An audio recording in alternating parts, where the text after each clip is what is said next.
নমস্কার। এগিয়ে ঘোড়াছুট দেখেছ কি?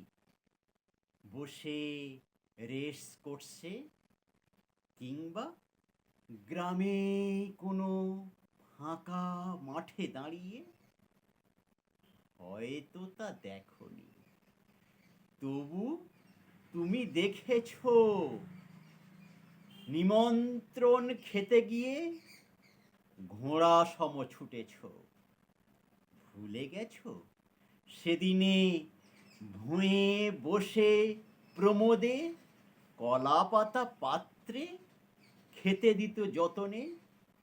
ব্যঞ্জন সাজিয়ে দাঁড়িয়ে সযতনে বলতো, আরেকটু দেব, হাসি মাখা বদনে। উন্নত আজকে বিজ্ঞান এগিয়ে, চেয়ারে বসে খাও কাগজের পাত্রে। ক্যাটারিং ঘোড়া সম দেখনি কি ছুটতে? মুখ ছোটে তোমারও, পিছে তারে ধরতে। নমস্কার।